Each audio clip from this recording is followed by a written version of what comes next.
welcome. Good morning, good afternoon, good evening, wherever you are in the world today.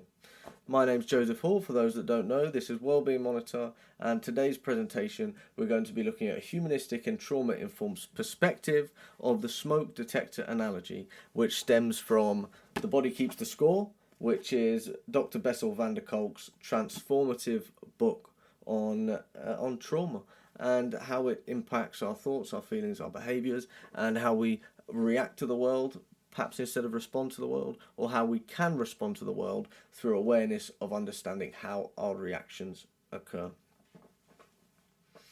Before we jump into this presentation, let's take a moment to ground ourselves, to breathe, to reflect on our thoughts, our feelings, and our behaviours, to support ourselves to be fully present in this moment, to be focused and attentive for what we're going to learn and what we're going to be thinking about to ensure that we can apply it later on for either ourselves, service users, clients, whatever it might be, relationships. That's what it all is about, human to human relationships. When the alarm won't stop sounding. Trauma, the brain smoke detector, and the cost of surviving. Seeing the person, not pathology. Imagine a smoke alarm installed to protect, calibrated to detect the earliest trace of danger, and it has one central limitation. It cannot distinguish between a genuine fire and harmless smoke rising from the cooker, the stove, or the toaster. It responds the same way, either case, loudly, urgently, and without nuance. The household falls into alarm, not because the house is burning, but because the detector cannot tell the difference. I think we've all had those moments where perhaps we're cooking in the kitchen and some steam rises, some smoke rises, the alarm goes off, all the cats have jumped up, the dog's barking, the kids, the wife, the partners run downstairs to find out what's going on. Nothing's happened. It's just a detection process that's not malfunctioned. It's doing exactly what it's designed to do, keep everyone safe, but its function wasn't appropriate for the moment. And that's where our analogy comes in, to our internal smoke detector, the amygdala. The analogy of the smoke detector has been developed by Bessel van der Kolk, Dr. Bessel van der Kolk, to describe the functioning of the amygdala. It sits at the heart of our neurobiological understanding of trauma. But before we jump into the neuroscience, let's first establish our perspective. How we understand trauma impacts and shapes profoundly how we respond to it, and also for the people who carry traumatic experiences themselves. This presentation is from a humanistic and trauma-informed perspective. It's rooted in person-centered traditions established by Carl Rogers, enriched by present moment awareness of Gestalt therapy, and the relational and intrapsychic frameworks of TA, transactional analysis. From this standpoint, trauma is not a disorder to be diagnosed or pathologized or to be fixed. It's a deeply human response to overwhelming experiences. It's an adaptive strategy, organized by our nervous system doing everything it can to keep us, a person, alive. The person who carries trauma with them is not broken. They're surviving. And the work of the therapeutic process isn't to repair, but to create conditions under which their own innate capacity for growth and healing can be restored. If we think about a plant pot, a human's quite the same. Every plant wants to grow. This is the actualizing tendency. And Rogers sums this up, not to jump around with analogies, but with the potato analogy. He noticed that even in the darkest conditions, potatoes in his potato cellar began to sprout roots and attempt to live a fully flourishing life for a potato. And from that, he drew that everything with life, including us humans, have an innate process of growth, the self-actualization process. And in a therapeutic process, in a counseling setting, what our aim is to develop autonomy and agency and to facilitate an environment where growth can happen. Instead of those potatoes being in a cellar, we bring them out to the light, perhaps we bury them in some good soil, they're watered through the rain, and when they pop up their sprouts, they can get lovely sunlight through photosynthesis of the leaves. Same is true with a human and the therapeutic process. We're aiming to create an environment in which those roots and shoots can begin to form and develop so that the individual can understand the direction of their own journey of growth. Not our journey of growth, not someone else in their life's journey of growth. I think about Bronfenbrenner's ecological system theory. You know, we have ourselves, our family, our community, our culture, all the way out to time, the chrono dimension at the end. The actualizing process is that we innately have a path forwards to grow if we can be placed in a facilitative environment for it. Apologise if that was a little bit of a tangent, but it's really important. Whether we've experienced traumatic experiences, whether we've experienced longitudinal traumatic experiences through adverse childhood experiences, or whether we work with those where trauma has been a part of their life, we must understand that it's nothing to pathologise. There's nothing wrong, there's nothing to be fixed. We are there to support and facilitate positive growth. The smoke detector analogy stems from chapter 4 of The Body Keeps the Score, and alongside Dr. Felice and Dr. Robert Anders' landmark research on adverse childhood experiences, plus the humanistic paradigms named above, this presentation is really the story of the brain smoke detector, how it develops, how early and overwhelming experience disrupts its calibration, and what it costs a person in their relationships, in their daily lives, and in regards to their psychological well-being, when the alarm won't stop sounding. Okay. And here I mentioned we might miss a slide or two, so if we take a moment just to look at these, we have person-centered therapy, Gestalt, transactional analysis, seeing the person, not the pathology. We're each individuals and we're each unique, and the experiences that have shaped us are in no way in need of fixing. We may want to grow to a different direction of sunlight, but we don't need to be fixed. And that notion of fixing can often disrupt the actualizing process and tendency that's innate in all of us. Let's just see where we are. The architecture of survival, understanding the brain from the bottom up, a humanistic understanding of our survival architecture. To understand trauma, we must first understand the brain that carries it, not as a malfunctioning machine, but as a living system that's developed in response to the relational and environmental conditions of a person's life. Bessel van der Kolk draws on MacLean's triune brain model to describe 3 evolutionarily layered structures, each with a distinct role in how we experience and respond to the world. At the base, we can see there lizard brain in the 3-part brain, the reptilian brain. This is the brain stem and the hypothalamus. This is the oldest part of our brain, evolutionarily speaking.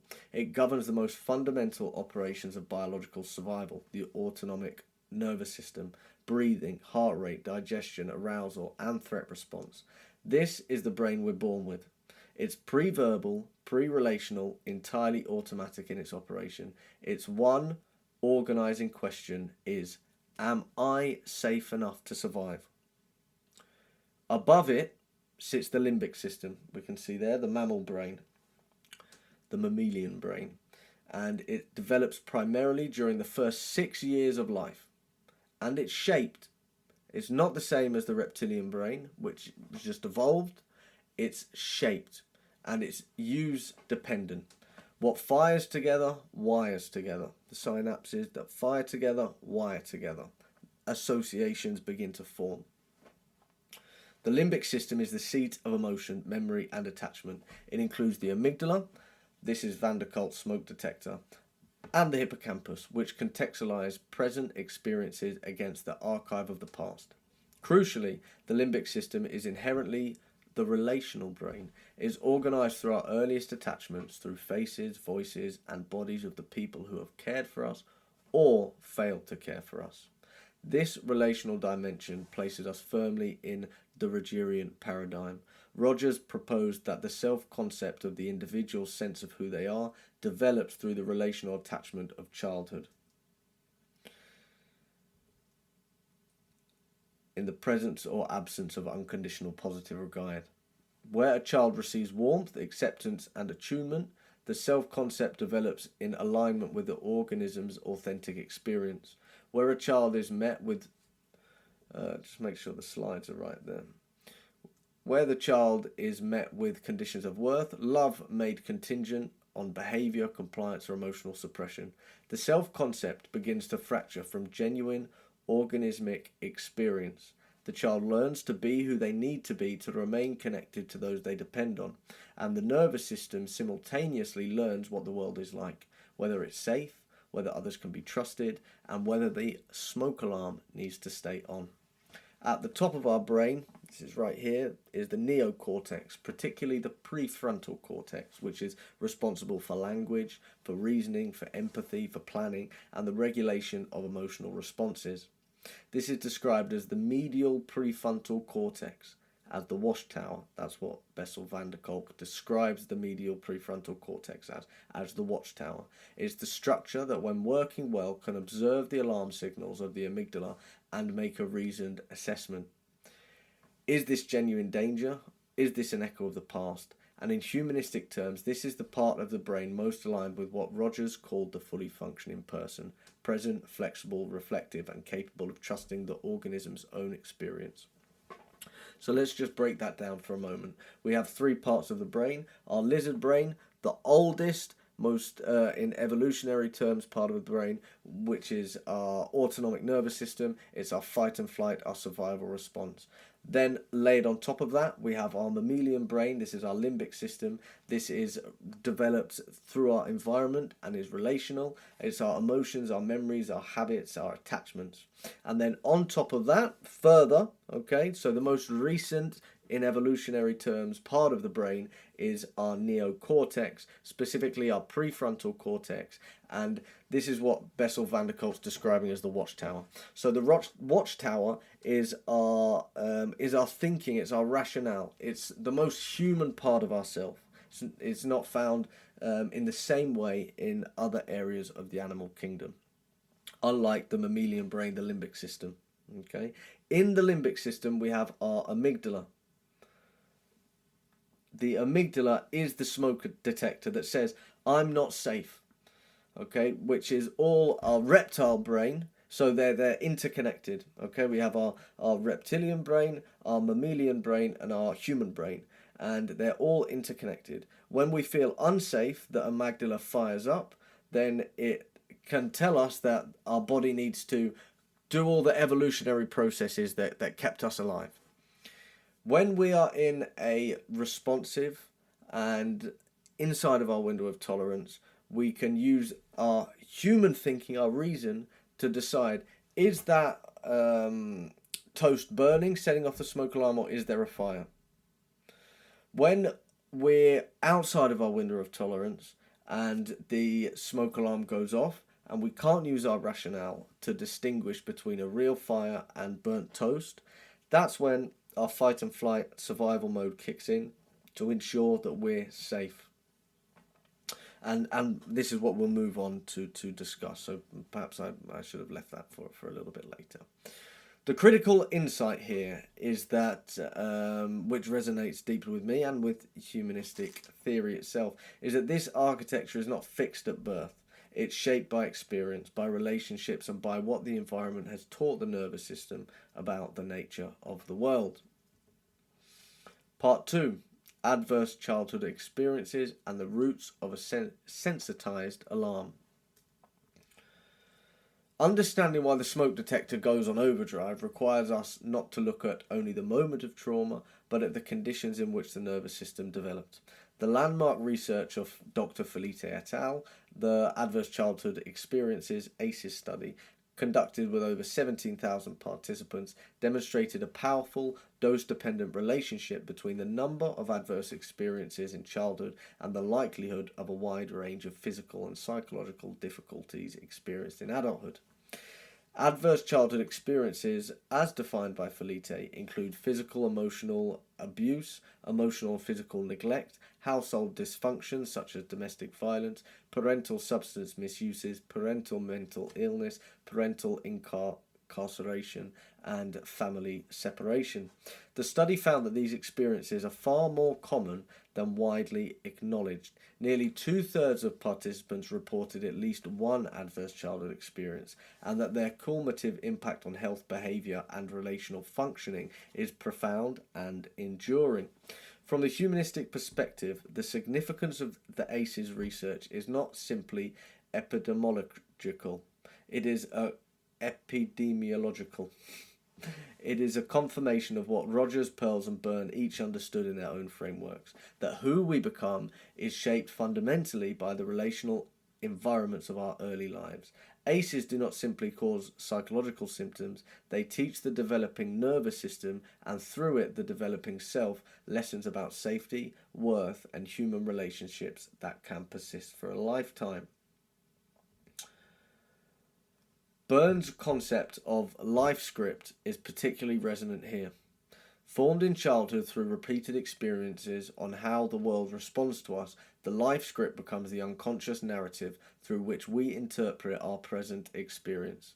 I am not enough, I must not need, the world is not safe, people will leave. These scripts are not beliefs held consciously and rationally in our human.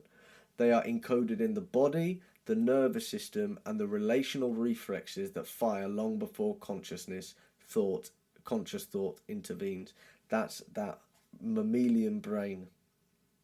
Okay, that's the limbic system. Neurons that fire together, wire together. Am I not enough? I must not need. The world is not safe. Okay, when these neurons are firing, the autonomic nervous system, that brainstem, okay, is also firing, and it's firing a stress response, it's firing fight or flight, it's kicking the heart rate up, it's kicking the breathing up, it's increasing the galvanic skin response, sweating, okay, and it's getting the body ready for if it needs to fight or flight, run, and freeze in there also. That's something we'll discuss in more detail when we look at Waking the Tiger and that process in itself. But essentially what we're thinking about here with the life scripts is how we relate to the world and how the world relates to us, specifically in that critical developmental period, the first 6 years. The neurons that fire together wire together. If we are not safe and we feel not safe, that's going to become associated within our neurobiological structure, so that if we feel that way in the future, that same process is going to reenact itself.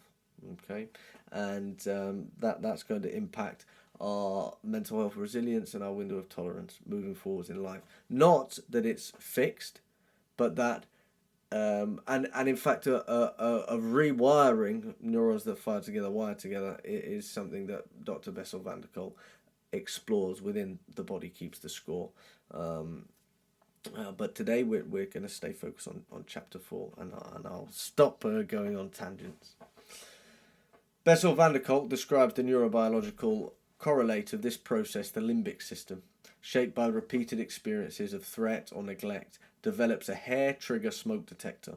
The amygdala, conditioned by an environment in which danger was frequent, unpredictable, or delivered by the very people who were also the source of comfort and care. This is something we really see in adverse childhood experiences, is the traumatic events stem from the primary caregiver or the secondary caregiver, and that creates even more confusion. On one hand, significant traumas emerging that is relating I'm not safe in the world and kicking up that survival process, And then on the other hand, that's the only individual primary and secondary caregiver that can support, especially young child, to live in the world, in order to have physical needs met. Okay, food, water, shelter, and so on. This can create a real confusion, and can feed into adverse. One of the reasons adverse childhood experiences creates a maladaptive neurological structure through toxic stress that often occurs not just with primary caregiver but longitudinally across childhood and teenage years. Because the brain is formed in a use-dependent manner, the learning doesn't simply fade away when danger passes. It becomes the default architecture through which all subsequent experiences are filtered. So we're going to move on now to part 3, the smoke detector on overdrive, trauma and the hijacked nervous system. When sensory information enters the brain, it's routed through the thalamus.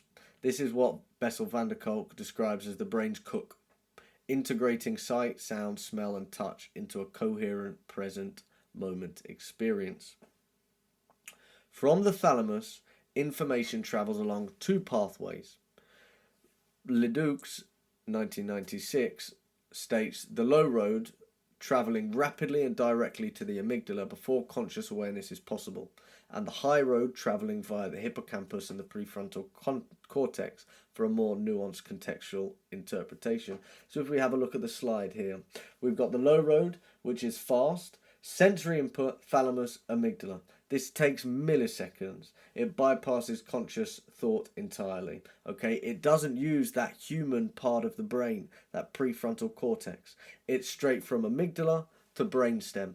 Okay, milliseconds, click of the fingers. This is when we hear a loud noise, we're triggered, our fight and flight kicks in straight away. We don't spend a few seconds thinking, what was that noise? We just jump straight away. I don't know if anyone's been in traffic and the horns beeped really loudly. Perhaps you're in a meeting and a door slams and everyone kind of jumps up and jolts.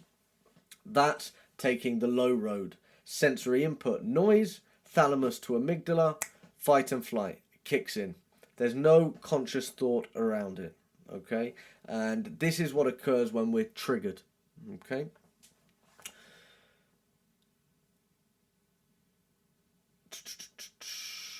And under ordinary conditions in a nervous system that has experienced sufficient safety and attunement, the high road can intercept and modulate the low road's alarm.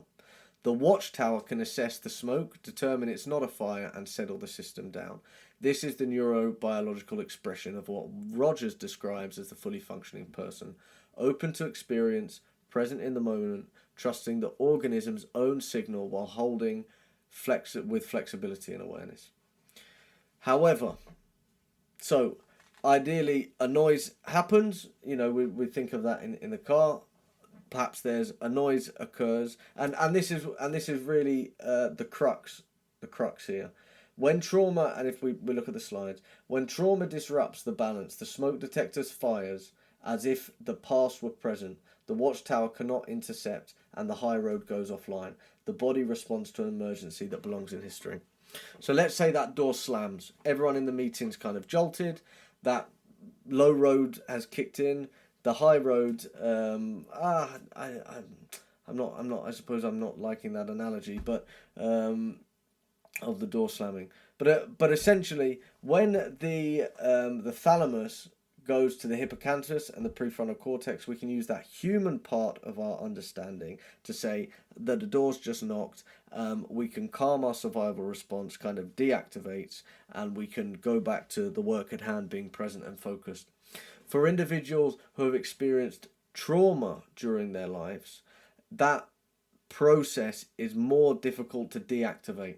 It's harder to turn the smoke alarm off, and the smoke alarm kicks in a lot quicker. This is an evolutionary process to keep us safe. If we've experienced unsafe, traumatic experiences from childhood to adulthood, or during our developmental period, then it's going to be very difficult. It can be on a human conscious level, oh, I know it was just a noise, but on a body level, the body keeps the score, remember. that a system of safety has been kicked into gear, and deactivating it, turning that smoke alarm off, it is going to be significantly more difficult. It's going to take a lot more work. When the amygdala has been sensitized by trauma, particularly developmental or relational trauma, in which the source of danger was also the source of attachment, the regulatory capacity is profoundly disrupted. The amygdala's danger signals trigger the release of cortisol and adrenaline. Okay, that's our hormones involved within that parasympathetic nervous system and autonomic nervous system, which is our survival instinct, that fight, flight, and freeze. It increases our heart rate, our blood pressure, narrows attention, mobilizes the body for fight, flight, and freeze, all before the prefrontal cortex has had time to weigh in. So that watchtower hasn't had time to assess the situation and use the human brain to think about it rationally. This is a smoke detector on overdrive. It responds not only to genuine threats, i.e. the house is on fire, but to anything that resembles a threat, the burnt toast. A particular tone of voice, the look on someone's face, the quality or quantity of silence in a room, a smell, a time of year. This is the emotional brain's tendency to jump to conclusion based on rough similarities. A new relationship activates the relational template formed in an abusive one. A manager's directiveness feels indistinguishable from a parent's aggression. The body responds as if the original danger were present, because neurobiologically speaking, it is. The past is not over. It is alive in the nervous system, firing in the present. This connects directly to the Gestalt concept of unfinished business. The incomplete experiences, unexpressed emotions, and unresolved relational encounters that continue to occupy the organism's awareness and disrupt present moment contact. Gestalt therapy proposes the organism is always striving for completion, for closure, and that where completion has been prevented by an overwhelming experience, the absence of safe relational space, or by the necessity of survival, those incomplete gestalts, figures, continue to press for resolution, manifesting in the body, in the behavior, and in the patterns of present moment experience. The smoke detector that will not stop sounding is, in Gestalt terms, a complete gesture of survival, seeking its ending. Trauma disrupts the thalamic functioning. The cook goes offline, meaning that traumatic experiences cannot be integrated into a coherent narrative with a beginning, a middle, and an end. And in fact, when we're thinking about working with individuals with trauma, we're really thinking about that SIBAM model: sensations, imagery, behavior, affect, emotion, Americanized words, and memory. Sensation, imagery, behavior, affect, memory, SIBAM. This, if we think about our life as a cupboard, and every time we're triggered, every time that smoke alarm goes off, everything falls out of the cupboard on top of us. They haven't been folded away and encoded into our memory in a safe and resolved manner. And that's why it's so important when we work therapeutically with trauma, we slowly explore past experiences. We touch upon the sensations, the images, the behaviors, the emotions, and the memory in order to encode it in the here and now, so that when an individual is triggered, or ourselves, that cupboard door doesn't fly open and all the clothes fall out. Instead, the clothes are folded nicely away. Okay? Instead of that complete memory encoding, it's encoded as fragments, raw sensory imprints, images, physical sensations, and emotions that are not filed as memories but continue to circulate as present tense experiences. That's why trauma cannot really just be talked about in resolution. The fragments are not stored in verbal narrative brain. They live in the body. This is where phenomenological inquiry is so important within the therapeutic process. When I say, if we notice a client shift when certain words or language is used by client, or when restating client's words, it's important to pause with them, to take a moment. As you have said this word, and as you've heard me say this word, what's emerging for you in this moment in time? Thoughts, feelings, behaviours, and let's focus on those bodily sensations and just pause and give a moment. Perhaps it's injury of a knee. In a case, it could be exploration of pain in a knee that leads to the unlocking of a memory of a traumatic experience in a vehicle. It's these little physical sensations where the trauma is kept and stored that may not be accessible to that human prefrontal part of our brain, part of our experience. There may not be words. And through phenomenological inquiry, we can piece those fragments together and we can encode those memories into a resolved place. So when triggers do occur, they don't become overwhelming, or we can recognize them and we can move ourselves back into a window of tolerance.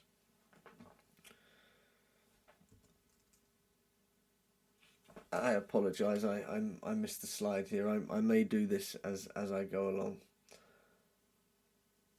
But here we see the unfinished business,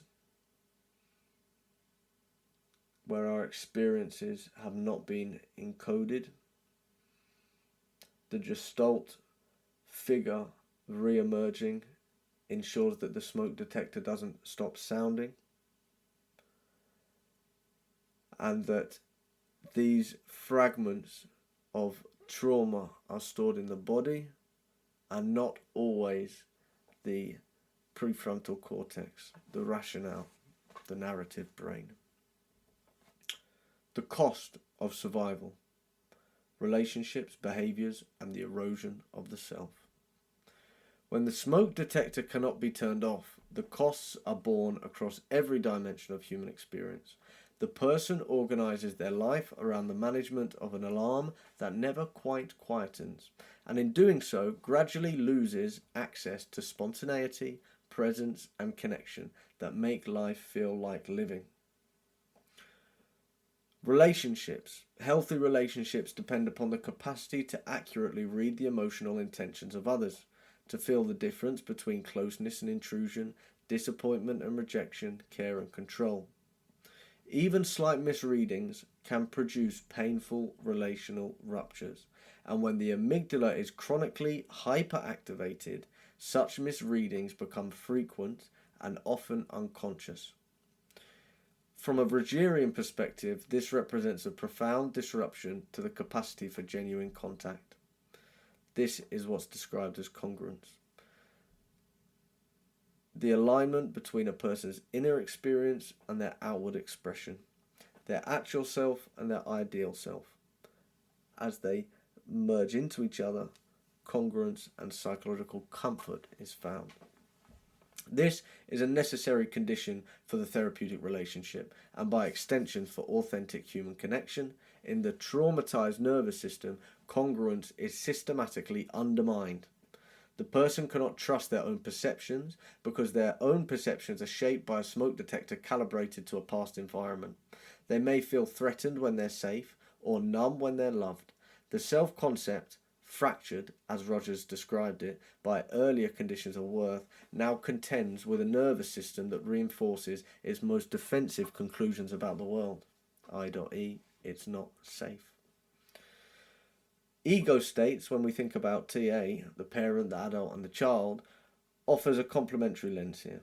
The individual in the grip of a triggered trauma response is, in TA terms, operating from their child ego state, adapted child, experiencing the present through the emotional and somatic memory of their earlier relational experiences. The adult ego state is capable of processing present moment reality with accuracy and flexibility, is effectively offline.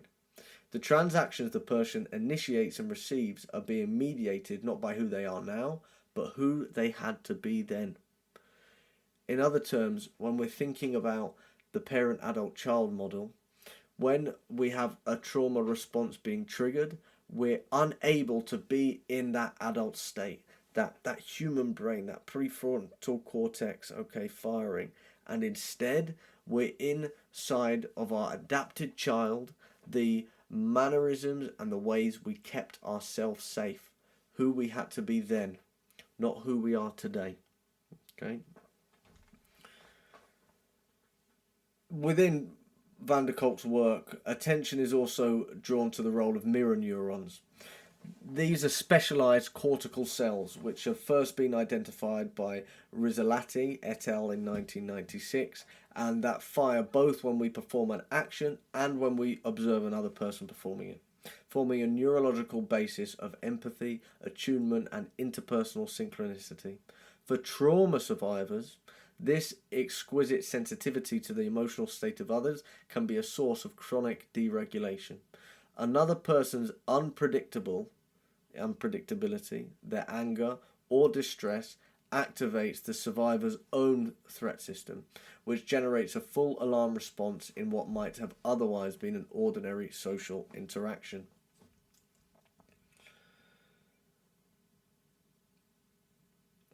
Where are we? I think we're here. It's mirror neurons, yes. The behaviour and daily functioning. The behavioural consequences of a chronically overactivated stress response system are varied and without an understanding of neurobiological origin can be easily misread. Trauma survivors who push themselves compulsively through extreme physical exertion, seeking the body's physiology, the regulation it cannot find in rest. Others rely on alcohol, smoking, or substances to quiet their nervous system, a strategy that's entirely understandable for self-regulation, even as it progressively narrows the window of tolerance experience. From a humanistic standpoint, these behaviours are not pathological, they're creative adaptations. They are the person's organism doing what organisms do, finding the best available solution to an unbearable problem. Rogers held that the organism always moves towards growth, towards health, towards the actualization of its potential. But this movement can be distorted and redirected by environments that do not offer the necessary conditions. The person numbing themselves to get through the day is not failing, they're surviving as intelligently as their nervous system knows how. Perhaps a more poignant point, which Bessel van der Kolk explores as the creeping inability to feel the fully present in ordinary moments, the birthday, the quiet evening, the walk in sunlight, experiences that others treasure, can feel flat, unreachable, or faintly threatening. This is not indifference, it is the cost of keeping the alarm managed. The nervous system's effort to shut out the unbearable sensation also closes down the channels through which joy, connection, and meaning travel. Okay, so as our nervous system is being managed through substance misuse or whatever it may be, it actually affects our ability not only to not experience negative emotions, it also reduces our ability to experience positive emotions. Positive and negative emotions used very loosely there.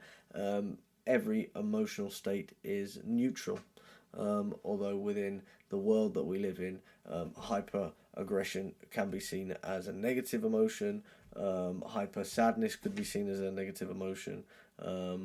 However, it's meeting the world where it is. Again, if we're thinking about the evolutionary function of these emotions, is to ensure that the individual is safe and that reptilian brain, right at the bottom of our neurology, is able to kick in order to escape that lion from caveman epoch, so to speak.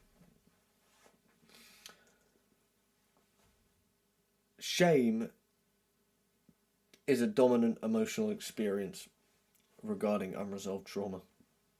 The reactions are generated by a dysregulated nervous system. Inexplicable panics, emotional shutdowns, rages or numbness, difficulty with intimacy are experienced not as symptoms of an injured system but as evidence of personal failing. I am too much. I am damaged. I am not like other people. These are colloquially and commonly stated by those that experience trauma responses. And in Rogerian terms, this is the self-concept as it's most fractured. Psychological distress arising from incongruence between the organism's genuine experience and the self-concept it has been shaped to adopt. The traumatized individual has learned, often from the earliest and most formative relational experiences, that their needs, their emotions, and their very existence are unwelcome, excessive, or dangerous.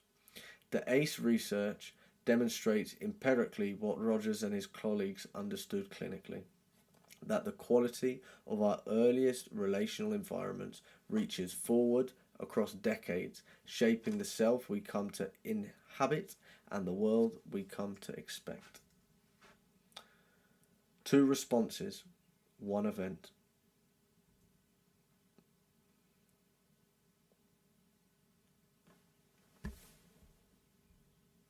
The contrasting case of Stan and U.T. Lawrence, presented in Chapter 4 through fMRI research, which illuminates an important complexity, that the same traumatic event can produce neurobiologically distinct responses, and that both represent forms of deregulation deserving of equal clinical attention. 1 event has happened, 2 responses have occurred, and we evidence this through fMRI results.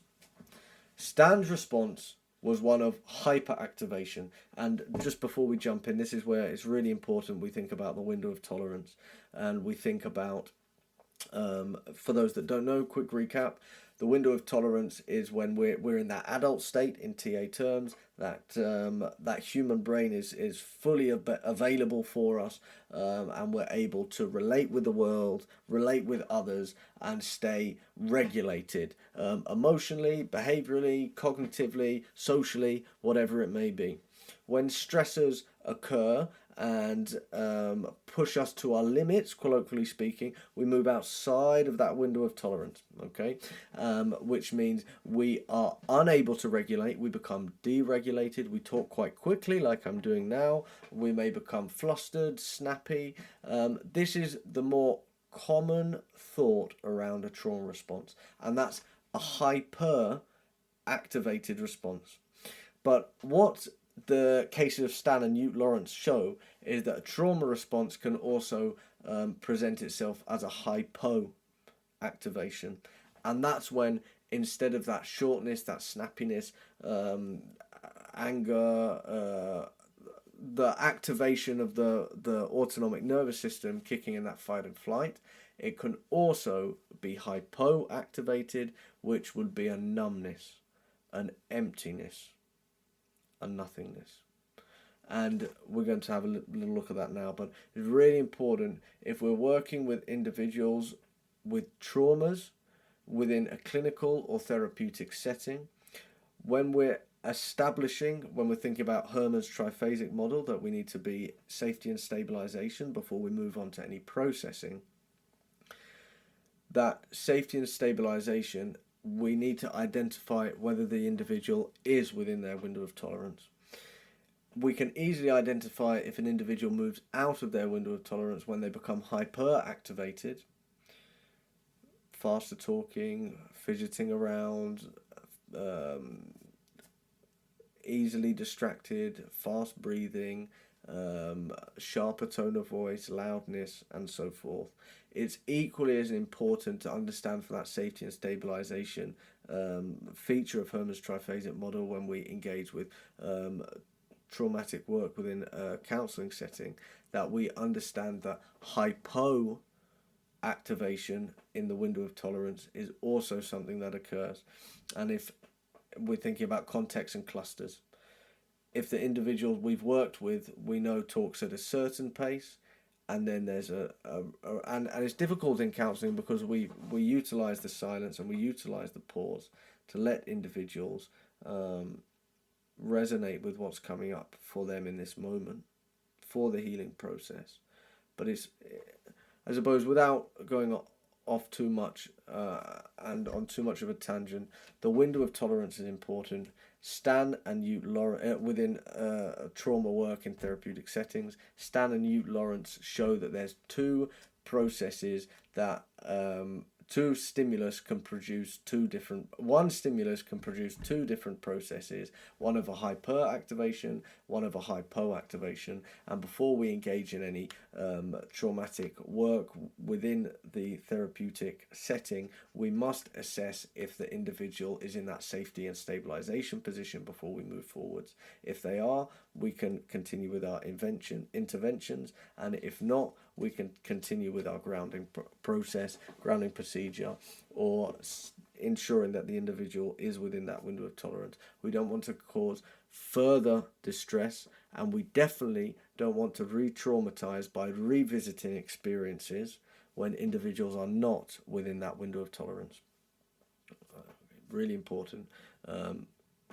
If anyone's unaware of what the window of tolerance is, it's in other presentations from myself, and there's other fantastic work online. Stress bucket as well is tied in there, is important to reflect on. Stan's response was one of hyperactivation. During brain scanning, his amygdala activated as powerfully as it had been during his original accident. He wasn't remembering this car crash, he was reliving it. His body was producing the same stress hormones, the same cardiovascular response, and the same state of emergency.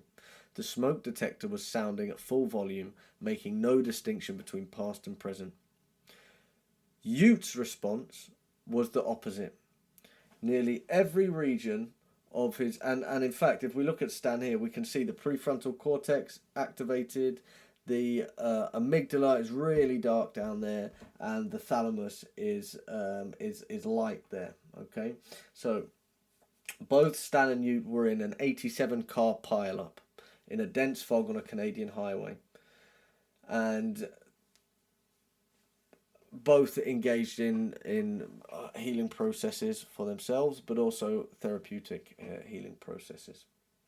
And Stan was reliving this accident every time he was triggered by this traumatic experience. The dorsolateral prefrontal cortex, it's up here, the brain's timekeeper, was blanked out.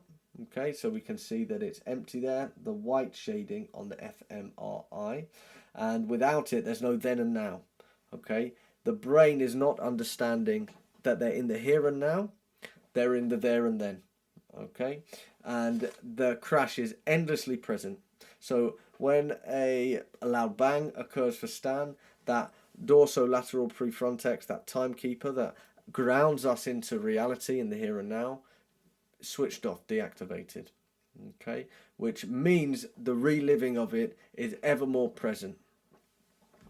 The thalamus, we can see as well down at the bottom, is also offline, which means that the trauma's been encoded into fragments, images, sensations, smells. There's not a coherent story with a beginning, middle, and an end. And that alongside the timekeeper's collapse, so there's fragments of memory, and there's no distinction between here and now and there and then, informs our brainstem that we need to be in fight and flight to keep ourselves safe. The accident is still occurring in this moment.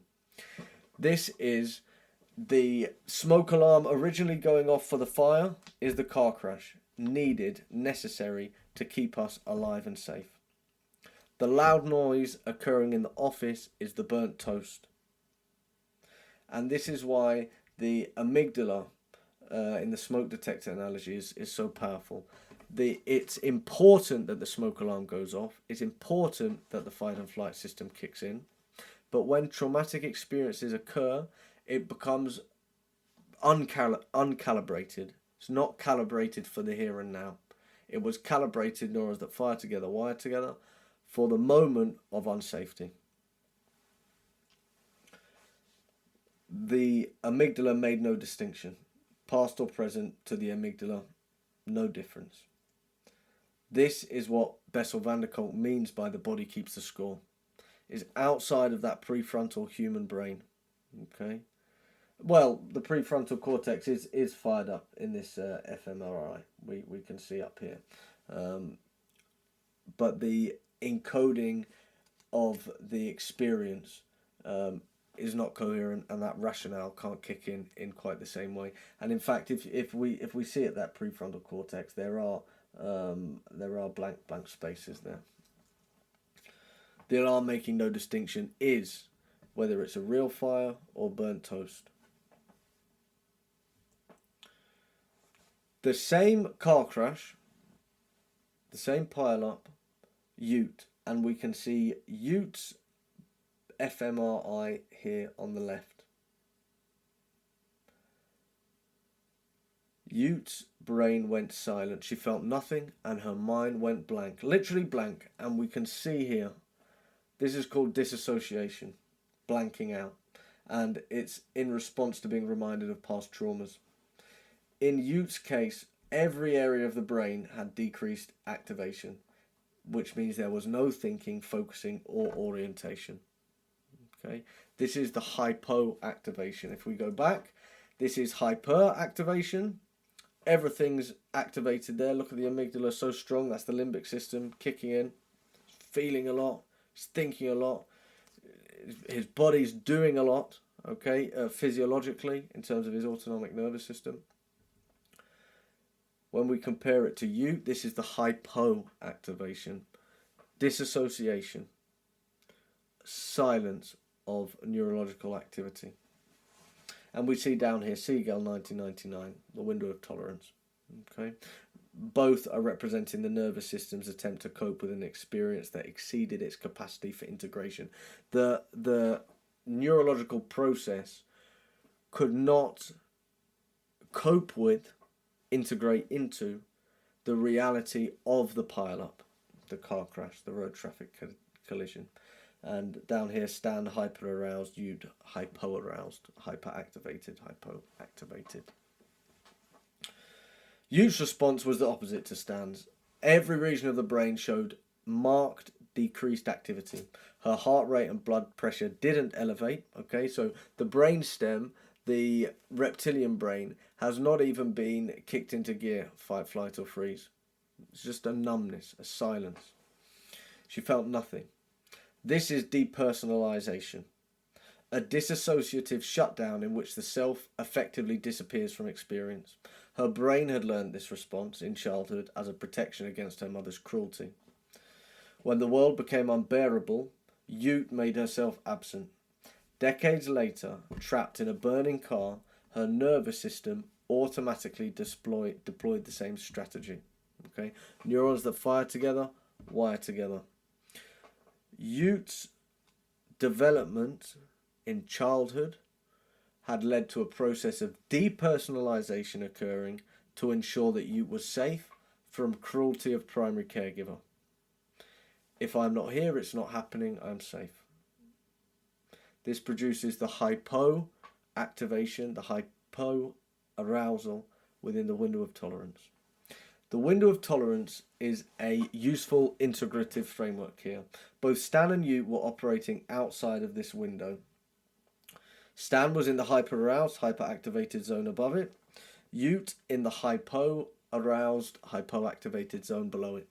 Both represent the nervous system's attempt to cope with an experience that exceeded its capacity for integration. And crucially, both require therapeutic approaches that work at the level of the body and the nervous system, not only the mind.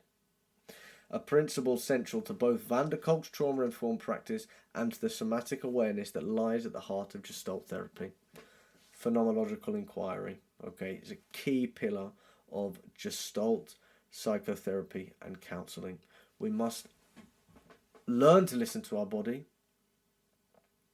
and perhaps there's not always the words for it. Perhaps we feel a hotness or a coldness or a tightness or a spikiness. These are not clear formed rationales. They're just feelings that we have. can often be, well, yes, we'll leave the clinical work to the side. What do? We've understood an analogy that there's a smoke detector. We've understood the neurobiological and physiological process of what happens not only when we're triggered by trauma, but when trauma happens in momentary experiences or in developmental experiences, longitudinally, adverse childhood experiences, ACEs. We've learned that there's a top road and a bottom road. The top road going from thalamus, amygdala, hippocampus, and the bottom road going thalamus straight into the brainstem. Excuse me there. When trauma occurs,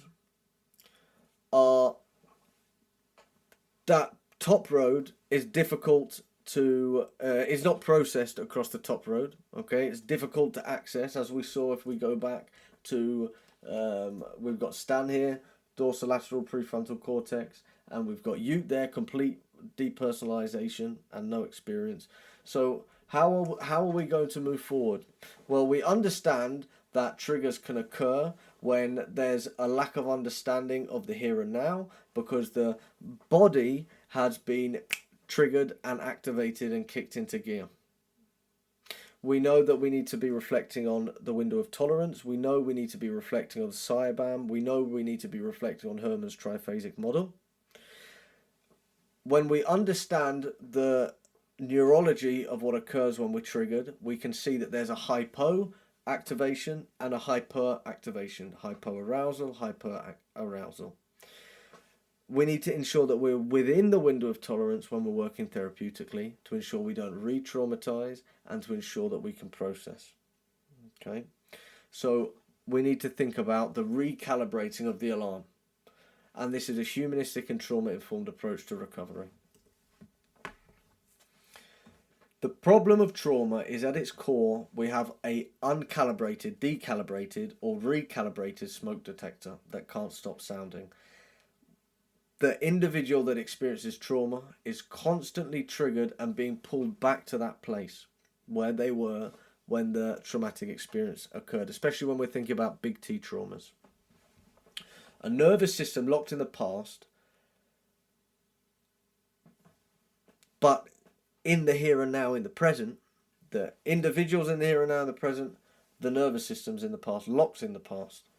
The task of recovery is not to silence the alarm by force, or to argue it into compliance, but to help the system gradually learn that it is at last safe. This is fundamentally a relational task, and it's here in the humanistic tradition that we offer something that not purely neurological or biological models can. A framework for the kind of relationship in which healing becomes possible. The agent of change, the therapeutic relationship, is the agent of change. Rogers proposed the necessary and sufficient conditions for the therapeutic process, and they're not techniques or interventions but relational qualities. We have those core conditions: empathy, unconditional positive regard, and congruence. These aren't simply nice to have, and from a neurobiological, they're conditions, necessary conditions and sufficient conditions, which means no more need to be added. That's all we need for a facilitation of positive growth. Empathy within the relationship, unconditional positive regard within the relationship, and congruence within the relationship.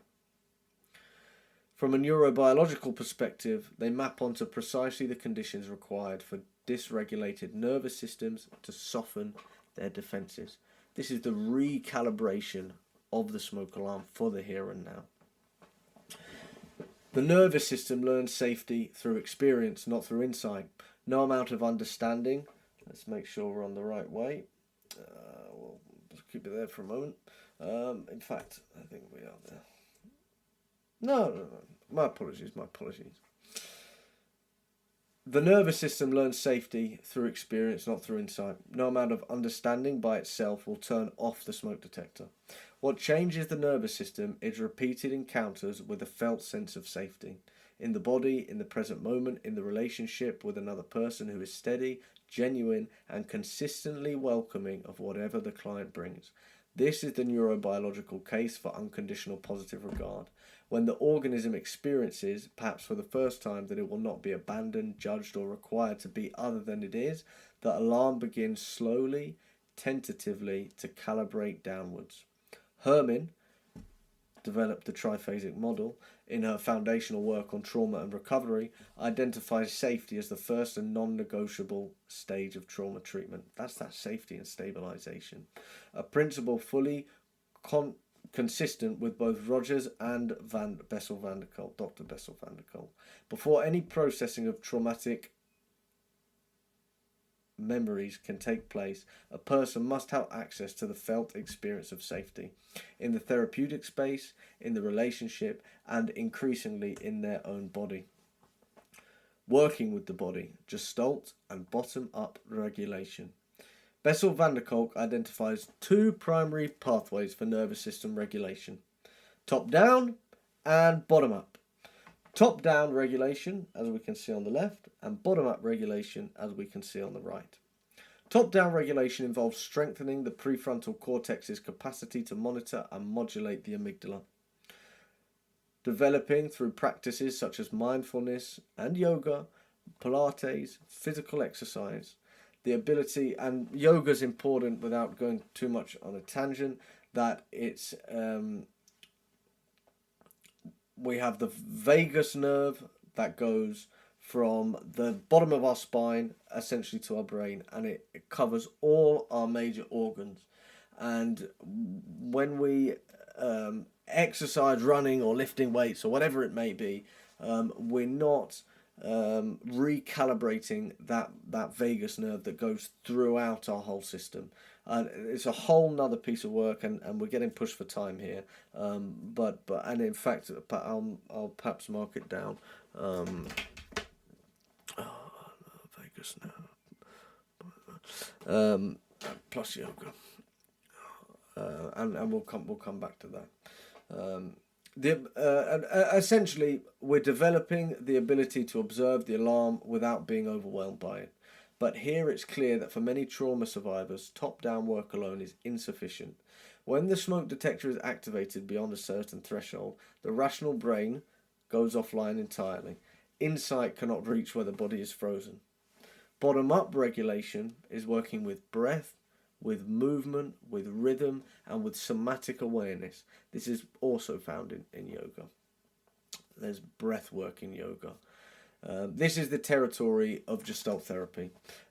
Placed the body, sensation, and the present moment awareness at the centre of the therapeutic work that proposes genuine contact with experience, with what's happening in the organism right now, the human, the me, the you, is both the medium and the goal of healing.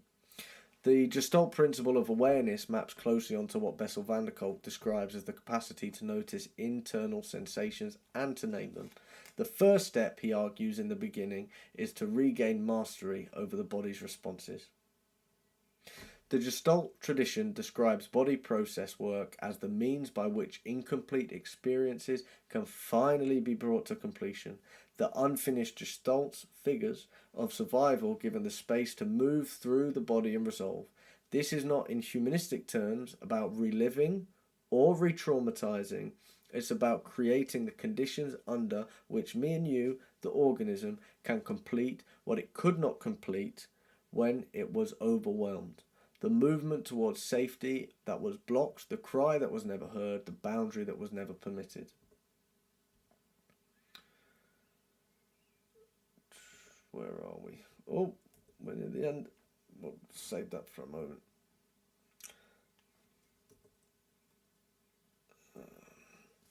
My apologies.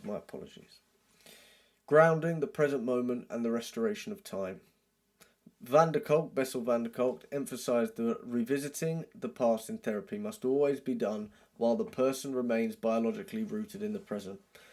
Safety and stabilisation, window of tolerance, not hyper-aroused or activated, not hypo-aroused or activated.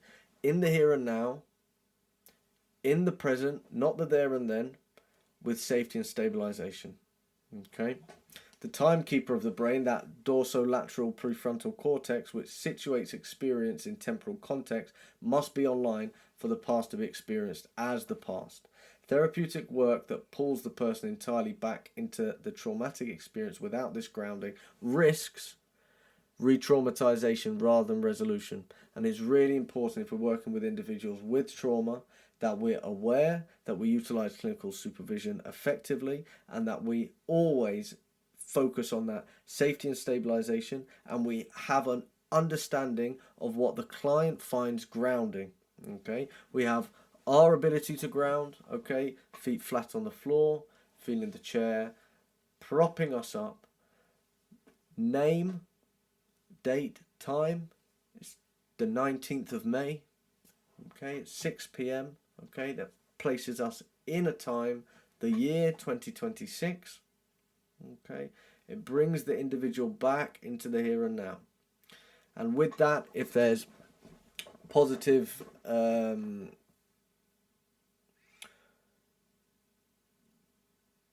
areas of exploration for the client, perhaps it's a nice area that they've been, perhaps it's a relationship they have, perhaps it's a pet they have, supporting that grounding in the body, in the mind, and taking an individual back to somewhere mindful can be very important and safe and competent practice before moving forwards.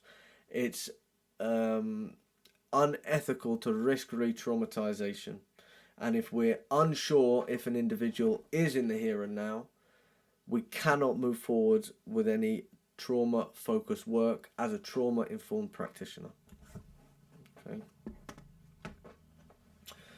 In the humanistic practice, this principle is expressed through the emphasis of the here and now, the present moment encounter between counsellor and client, as the ground from which all therapeutic work proceeds. This is the Gestalt concept of contact, genuine, full-bodied presence to what is happening in this moment between two people in a space, a counselling space. It's the means of healing and destination. A person who can be fully present in their body, in relationship that feels safe, has already begun to step out of the frozen past. Autonomy, growth, and the actualizing tendency.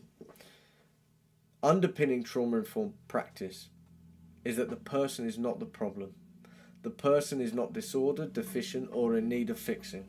They're a living organism with an innate tendency towards growth and health. This is the actualizing tendency that has temporarily been diverted by experiences that exceeded the capacity to integrate. And the role of the humanistic counsellor in this framework is not in the only framework for a humanistic counsellor. Well, we can have integrative humanistic counselling, but isn't to diagnose, isn't to analyse, isn't to fix, isn't to correct, isn't to pathologise, is to create the conditions of safety, warmth, honesty and genuine presence. Core conditions: empathy, unconditional positive regard and congruence. Thinking about the 5 relational model that Clarkson brought in as well, from working alliance all the way to transcendental moments. Within this person's own capacity for growth can be restored. The smoke detector does not need to be removed. It needs to be recalibrated to learn through the accumulated evidence of safe experiences that it can rest. The fire is over, the car crash has ended, and the person is no longer in the building. In conclusion, the smoke alarm analogy is simple. A detector that cannot distinguish between genuine fire and burnt toast, but within it, Van der Kolk encapsulates one of the most important insights of contemporary trauma understanding, that trauma is not merely a wound of the mind, but a reorganization of the entire organism, me and you, around the imperative of survival.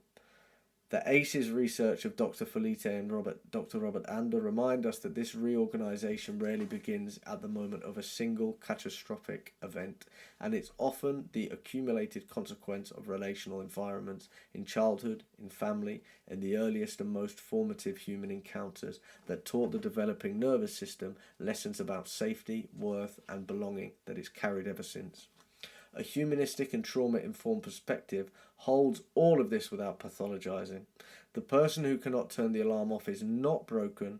They've learned under conditions that were offered to them no alternative, and to be vigilant in order to survive. And they survived. And in their survival, they preserved something. A self, however fractured, a capacity for connection, however defended, and an actualizing tendency, however diverted.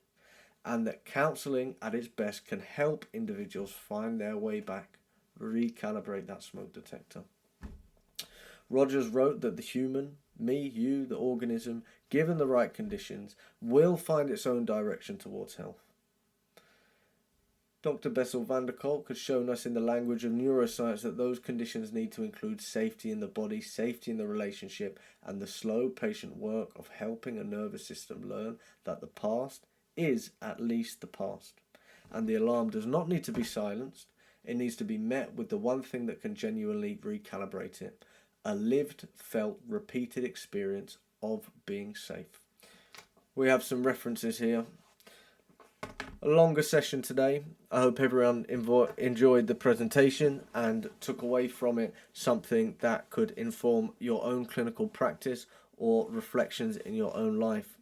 The smoke detector analogy is an incredibly powerful analogy and helps us better understand how trauma impacts the triune brain, our survival process, and how it impacts our day-to-day life when we are triggered, and how we can understand those triggers, keep ourselves regulated in that window of tolerance, and when working with individuals who move outside of it, that we need to go back into the window of tolerance, that safety and stabilization, before we move forwards with any interventions to ensure safe and competent practice.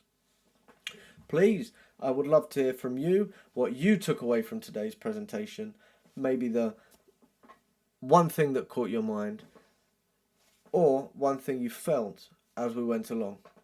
That's the end of today's presentation. It's been a pleasure to sit with you all today, and I look forward to next week's.